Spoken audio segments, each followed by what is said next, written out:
Hello, नमस्कार sir. हा, नमस्कार. सर, आता बऱ्याचशा शेतकऱ्यांचे आपल्याला फोन सुद्धा येत आहे, की सर पुढील वातावरणाची वाटचाल कशी राहणार? तर त्याबाबत शेतकऱ्यांना एक सविस्तर व डिटेलमध्ये माहिती द्यावी सर. मला आज आहे 14 जून 2026. हो, बरोबर सर.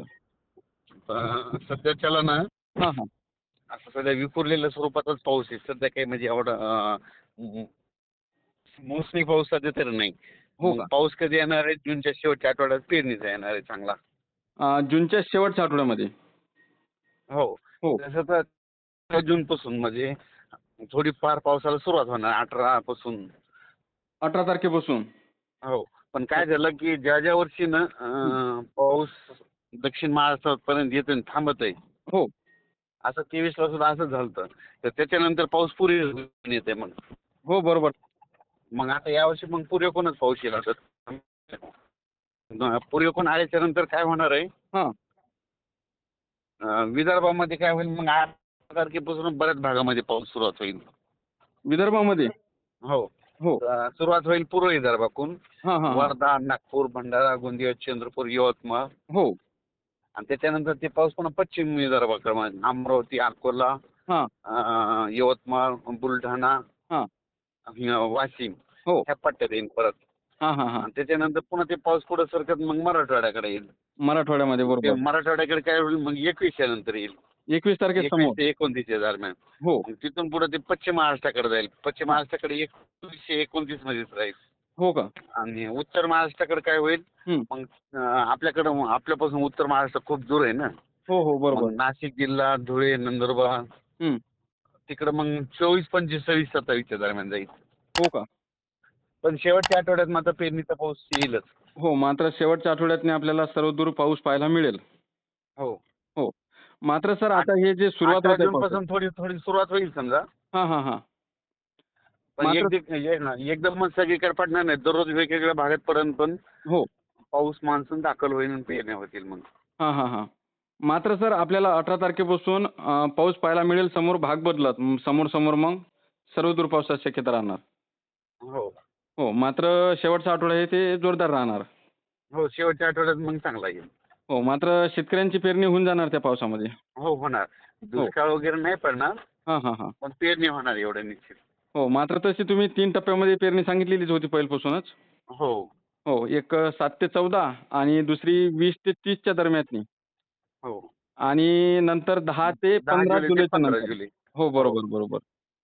मात्र आता तुम्ही सांगितल्याप्रमाणे काही शेतकऱ्यांची लागवड सुद्धा झालेली आहे म्हणजे ज्या भागात पाऊस झाला होता. हो, काही-काही ठिकाणी झालं. काल सुद्धा हिंगोलीत या बऱ्याच भागात पाऊस झाला, नांदेड तिकडं. हो, हो, बरोबर आहे. जिथं राहिलं तिथं ते लोक करतात, पण हं. सरासरी आणखीन महाराष्ट्रात पेरणी सुरू झाली नाही. हो. आणि चांगला पाऊस पडल्याशिवाय बी शेतकऱ्यांनी करायला नाही पाहिजे. नाही, नाही, बरोबर आहे. हो, मात्र एक हित वर गेल्याशिवाय शेतकऱ्यांनी पेरणी करण्याचा निर्णय घ्यायलाच नाही पाहिजे. हो. आणि हो. शेतकऱ्याला म्हणा काय झालं काल सुद्धा ना हं. ते सुपर एल असं म्हणायला पण तुम्हाला सांगतो एल वगैरे काही नसतं. हो, हो. सर्वप्रथम निसर्गच काय झालं 22 दिवस पुढे सरकलेला आहे. हां, हां, हां. म्हणजे पावसाळा, उन्हाळा आणि हिवाळा तिन्ही ऋतू काय झालं हो, 20-22 दिवस पुढे सरकले आहेत. हो, दरवर्षी 7 जूनला येतं तर मग ते 22 दिवस पुढे सरकवले. हो, तर जूनच्या शेवटच्या आठवड्यात पाऊस येणार आहे. त्याच्यामुळे ही एक सगळ्यात महत्वाचं लक्षात हो, घ्यायला हो, पाहिजे. हो. बरोबर आहे. शेतकऱ्यांनी खचून जाऊ नये. पेरणी होणार आहे एवढं मात्र निश्चित आहे. हो, मात्र पेरणी 15 तारखेपर्यंत होऊन जाणार समजा जुलैच्या सर्व हो. शेतकऱ्यांची. हो. हो. मात्र सर आपल्याला वातावरणामध्ये एकदम मोठा बदल पाहायला मिळत आहे. म्हणजे ढगाळ वातावरण, काही ठिकाणी पाऊस जोरदार स्वरूपाचा सुद्धा पाऊस होत आहे. तर काही ठिकाणी कडक ऊन सुद्धा आहे. हो.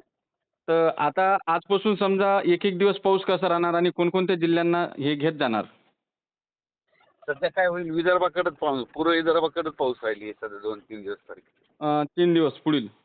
हो, म्हणजे भाग बदलत पण विदर्भातच पाऊस राहील. हो, समजा 18 तारखेपर्यंत. हो. हो. आणि आणि त्या इकडं मग उत्तर महाराष्ट्र, हां. पश्चिम महाराष्ट्र, मराठवाडा तुरळक कुठेतरी जिल्ह्यात एखाद्या ठिकाणी येईल समजा. पण हो. जास्त मग उत्तर आपलं विदर्भात. हो, बरोबर. मग 18 तारखेपासून काय होईल त्याची व्याप्ती वाढेल. हो, बरोबर. माझं तर म्हणणं यावेळेस मग विदर्भाचीच आधी पेरणी होईल जास्त सुरू. हो का? यंदा कारण की समजा पाऊस पुरेपूर येईल. हं, हं, हं. पुरेपूर आल्याच्यानंतर मग काल देखील ना वर्धा जिल्हा, भंडारा, नागपूर बऱ्याच भागात खूप पाऊस झाला. हो, हो, बरोबर. आणखीन त्याला असंच जर पडत राहिले तर मग सुरुवातीला पूर्व विदर्भाची पेरणी होईल. हो, 2 नंबर पश्चिम विदर्भ राहील. हो. त्याच्यानंतर मराठवाडा राहील, हो. त्याच्यानंतर पश्चिम महाराष्ट्र आणि सगळ्यात उशिरा उत्तर महाराष्ट्र. उत्तर महाराष्ट्र सर्वात उशिरा. हो, मात्र सर यंदा आपण न्यूजच्या माध्यमातून सुद्धा बघितलं, की विदर्भामध्ये पाऊस कमी सांगण्यात येत होता. नाही, विदर्भामध्ये चांगला पडणार यंदा. विदर्भामध्ये आपल्याला यंदा चांगला पाऊस पूर्वेकडून ज्या पडेल. ज्या वर्षी पाऊस येतोय ना, हो. त्यावेळेस विदर्भात जास्त पाऊस पडतोय. हो का? सगळ्यात जास्त मग पूर्व विदर्भात पडतोय, पश्चिम विदर्भात. हां, हां, हां. मात्र सर आता उद्याची जी कंडिशन आहे ते कशी राहणार? म्हणजे कोणकोणत्या जिल्ह्यामध्ये उद्या आपल्याला पाऊस पाहायला मिळेल? उद्या विदर्भाकडेच मग काय होईल, वर्धा, नागपूरकडे, हां, भंडारा, गोंदिया, हां. इकडे यवतमाळ जिल्ह्यात, हो. नांदेड जिल्ह्याकडे, हिंगोली जिल्ह्यात काही ठिकाणी, हां. हां, हां, हां. अकोल्याकडं, अमरावतीकडं. हो. म्हणजे तिकडंच जिल्ह्यात 2-4 ठिकाणी पडेल समजा. पण हो, हो. सुरुवात बरोबर. होईल. हो. म्हणजे परतीची भावना सुरुवात होईल. हो, बरोबर. दुष्काळ म्हणलं की कसं असतं तुम्हाला सांगतो. हो. 2012ला असं झालं बघा. 2012 दुष्काळामध्ये ना हां. कुठं पाऊस असा महाराष्ट्रात एक थेंब सुद्धा पडलेला दिसत नव्हता. नाही बरोबर. तशी परिस्थिती आहे. पण हे काय झालं, कुठं ना कुठं पडायला, म्हणजे याचा हो. अर्थ दुष्काळ वगैरे काही नाही समजा. हो, पाऊस चालूच आहे. कोणत्या ना कोणत्या भागातनी दररोज आपल्याला पाऊस पाहायला मिळत हां. आहे. न्यूजच्या माध्यमातून आणि सुद्धा दुष्काळाचं सांगितलं. सावट कसे असते, हं. मग कुठंच महाराष्ट्रात कुठं असं ते ते जिथं ते महाबळेश्वर तिकडे जिथं पावसाचं ठिकाण आहे ना, जास्त पाऊस पडते, हो, हो. तिथे सुद्धा पडत नव्हता त्या याच्यामध्ये. हां, हां, हां. हं, बरोबर आहे. हं. हो. मात्र सर यंदा आता मान्सून जे आलेलं आहे, तर ते मान्सूनची वाटचाल आता सध्या कुठपर्यंत आहे? ते काय झालं, दक्षिण महाराष्ट्रात आला आणि तिथं थांबला. हो का?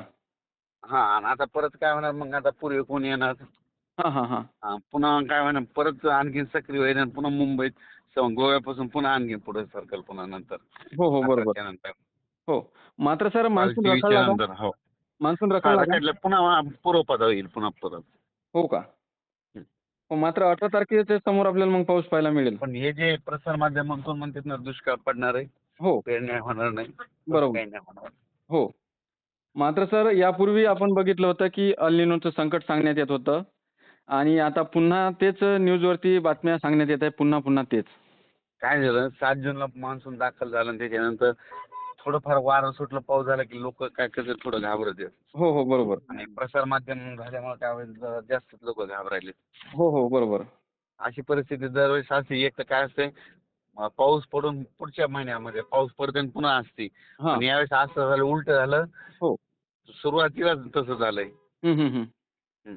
मात्र यंदा आपल्याला दुष्काळ वगैरे काही पाहायला मिळणार नाही. पाऊस नाही. पाऊस सरासरीच पाऊस राहणार, पण चांगला पाऊस राहणार. जूनपेक्षा जुलैमध्ये जास्त पाऊस पडेल. हो का? ऑगस्टला आणि कमी राहील, सप्टेंबर, ऑक्टोबर पुन्हा जास्त राहील. हो, ते जास्त राहणार. हं. हो, मात्र हे महिना मग आपल्याला कमी पाहायला मिळेल आपला जून महिना. हो. हो, मात्र जुलै चांगला पाहायला मिळेल. जुलैला जास्त राहील पाऊस. हो का? बरं, बरं. नक्कीच सर, तुम्ही शेतकऱ्यांना एक महत्त्वपूर्ण आणि डिटेलमध्ये माहिती दिल्याबद्दल धन्यवाद सर.